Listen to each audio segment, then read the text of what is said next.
Okay, now we're Good good. afternoon. I'll be interviewing Mr. Clifford Worthy, a veteran of the, you said you served in Vietnam? In Vietnam. Okay, and what is your date of birth, Cliff? March 19th, 1928. 1920, okay. And what is the highest rank you achieved in service? Colonel. You were full colonel. Okay. Well, today is the 3rd of March, 2009. We are conducting the Veterans History Project interview with Mr. Clifford Worthy here at the Southfield Library. In attendance with me is Dan Brightwell, the chairman of the Southfield Veterans Commission, and Mrs. Ethel Grossman, a member of the Southfield Veterans Commission, and I'm Felix Selden, Vice President of the Southfield Veterans Commission.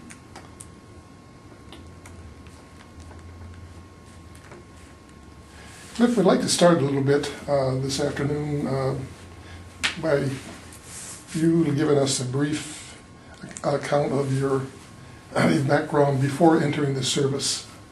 Could you tell us the high school you graduated from, or grade school, or a little bit about your family, your works, before you actually entered the service? I was born in Atlanta, Georgia, but my family moved here when I was 11 years old. And in fact, we moved to Hamtramck. And I went to Hamtramck High School. From there, I went to Wayne University when it was still Wayne, before it became Wayne State. And went in 1949. I was appointed to by Congressman John Dingell, Senior, not the current John Dingell, but John Dingell Senior, to go to West Point. I entered West Point in 1949, and in '53 I graduated from West Point, and at which time, of course, I went into active duty. What degree did you receive at Wayne State? I didn't. Okay. But at West Point, I received a Bachelor of Science degree. Bachelor of Science at West Point. And then 9 years later, they sent me to the University of Arizona, where I got a Master's of Science in Mechanical Engineering. What was the makeup of your class there at West Point? Was there many African Americans in your class? Or There were 3 in my class. of a class of what? How many, roughly? 514. 3. That graduated. Okay. And what do you think about the experience at West Point? Would you recommend it to? Oh, absolutely. I wouldn't trade it for anything. By the time I got there in 1949, things were considerably better than they had been in the past, because I get asked this question all the time, and about people like B.O. Davis and Jr. and others who had it much more difficult. In 1948, if you recall, Truman issued the edict which integrated the armed forces, and of course West Point was fairly quick in adapting to the changes that were necessary. So I don't think it was any more difficult for me then at that time. There were some things going on with it. For instance, we had the 3 black cadets that were there had room together.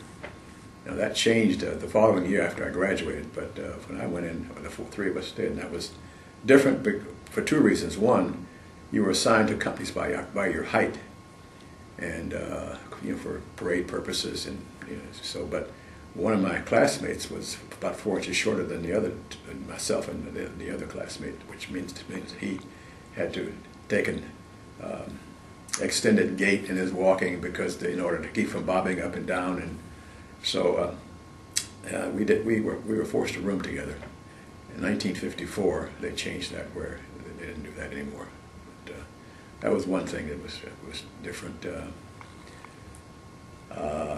I was active athletically there, which helped me quite a bit.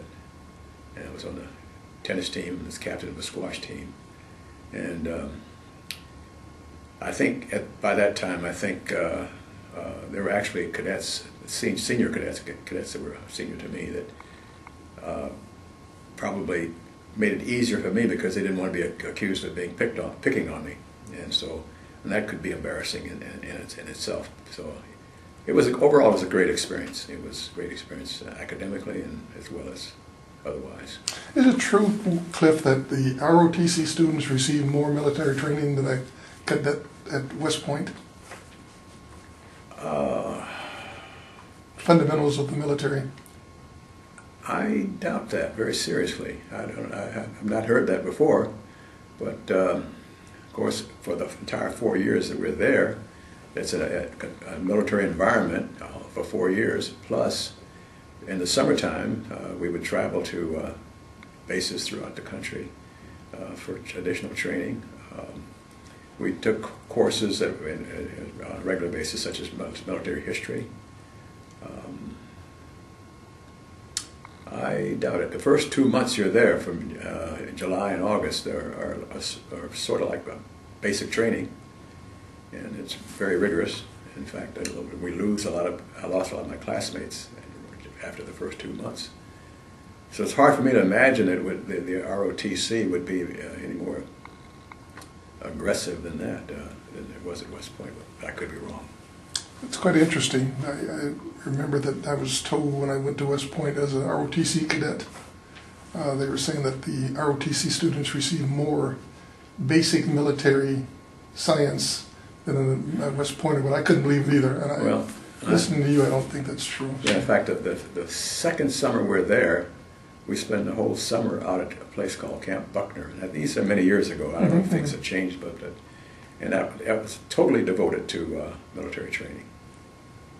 Okay. So I would question that. And you were commissioned? As a second lieutenant in the artillery. In the artillery? Yeah. Okay. And after leaving West Point, where were you assigned, and how did you get to your new assignment? Well, there was some leave time after graduation. My first, and then we went to my battery officers course, a basic officers course, I should say, where we learned the fundamentals of artillery, and that lasted a few months. I've forgotten exactly. Where was that? Where were you stationed? At Fort Sill, Oklahoma. Fort Sill, Oklahoma. And from there, I went to my first assignment, which was Camp Carson, Colorado. And do you want me to just go When through? you traveled from getting out to Fort Sill, how did you travel? By train or airplane? No, I drove. You drove yourself out there. Yeah. Okay. Yeah. And how was your experience when you first got to Fort Sill as a brand new second lieutenant? Well, in basic. The experience at Fort Sill wasn't too bad, because I was part of it. Overall, my other classmates who were selected artillery were there too. So, but I had some interesting experiences getting to Fort Sill, Oklahoma, and to subsequently to Camp Carson, Colorado, just traveling in a situation that was, for blacks at that time, for accommodations and. Would you like to share some with us? We have time. Oh yeah, I'll share one experience with you. When I left Fort Sill, I had to go to Camp Carson, Colorado, and stopped at a gas station in New Clayton, New Mexico, and asked the gas station attendant where I could get something to eat. That was my wife and I. And he told us, gave us the directions to a restaurant. Well, I knew that there, restaurants were segregated at that time, but I assumed that since he told me that I could go to this place, that he knew that it would be okay. So I followed his direction, got there, and as I walked up to the front entrance, looking through the window of the restaurant, it was just a